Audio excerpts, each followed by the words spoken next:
Hey everyone, welcome back to Extra Credit Lit Reviews, and today I'm going to go out on a bit of a limb here and talk about a series that may cause some of you to question my, my judgment or my sanity perhaps, but I don't really care because these books are awesome and you should read them. And that is the Animorphs series. This one has a wrecked cover. Ignore the hole in the cover there. The Animorphs series by K.A. Applegate. You may know these books from the horrific covers. This is like one of the less horrific covers that involves, kids turning into bizarre-looking creatures and that kind of stuff. Well, this would be a classic case. This is the number one case, really, of don't judge a book by its cover. Please don't. These books are incredible, and I'm going to make the case for why they are. Basically, the premise is that there is a group of teenagers. There are 5 of them. They're really good friends. And one day they're walking home through an old abandoned construction site because that's always where bad stuff goes down. And they see this light appear in the sky. It's a UFO. It comes down and lands on the construction site.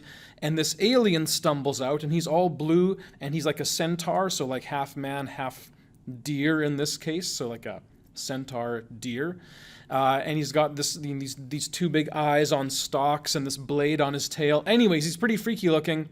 And he basically crumples to the ground and he tells these kids using telepathy, because that's how all the cool people communicate, that he is fighting this race of aliens called the Yeerks. And the Yeerks are these slugs, and what they do is they crawl into people's brains and they wrap themselves around your brain, and they don't kill you.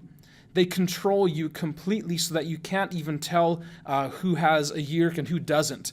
They completely control and mimic everything about you. And the Yeerks have been taking over the galaxy one race at a time in this way.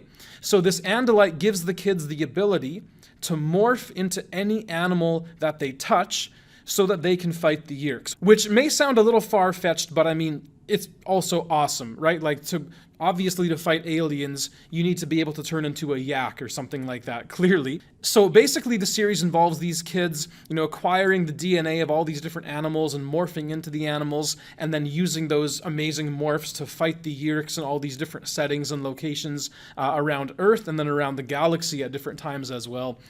It's fantastic. Now, you might think, okay, this looks a little bit juvenile. Can I really be seen on the bus reading this book? The answer is yes, they are juvenile, and yes, you might get made fun of for reading them, but you should still read them anyways because they're so great. Here's what's great about these books, is even though the writing style is a little juvenile at times, even though the plots are quite repetitive at times, even though the whole idea of the series is quite frankly ridiculous, what's so well done about these books is the characters. The characters are truly fantastic. There are 5 main characters. They all have great personalities. They're quirky, they're funny, they're serious sometimes. There's all these interrelationships between them, and they're just really amazing. A 6th character gets introduced later on who's actually an alien named Axe. He's one of the Andalites, one of those blue deer aliens. And he morphs into a human, so he can kind of fit in with the Animorphs, and he becomes one of them. And basically, Axe just goes around and does all this random stuff that he can't do as an Andalite. So, like, he tries to eat cigarette butts and stuff because Andalites can't eat. They have no mouth. He's always trying to say different words and make all these mouth sounds that are really funny. Anyways, it's pretty hilarious. But what's really great about these books is the fact that they also treat war and conflict in a really serious way, and it shows like the psychological toll that all this stuff has on the kids. And this kind of sounds like a bit serious for a kid's series, but what I love that the author refuses to do is she doesn't glamorize war. She doesn't make it look cool or, well, I mean, the books are still pretty cool, but she's not trying to make violence and conflict look all cool and fun like it does in movies. She shows how damaged these kids get by their experiences, and she also doesn't end the series necessarily on the most upbeat note. I'm not going to give away the ending, and it's not to say that it's a bad ending necessarily, but it's a realistic ending. In war, there aren't really winners and losers. Everybody kind of loses in war, and she shows that really powerfully in this book series. And like I said, it's just really cool the way she handles her characters, the way she develops her characters. There's actually a ton of really rich stuff in this series, which you wouldn't have expected by looking at these covers, because some of them, quite frankly, are atrocious. In my opinion, this would make a fantastic Netflix series. If they could make like a, I don't know, 4 or 5 season series of this on Netflix and do it well, this would be incredible.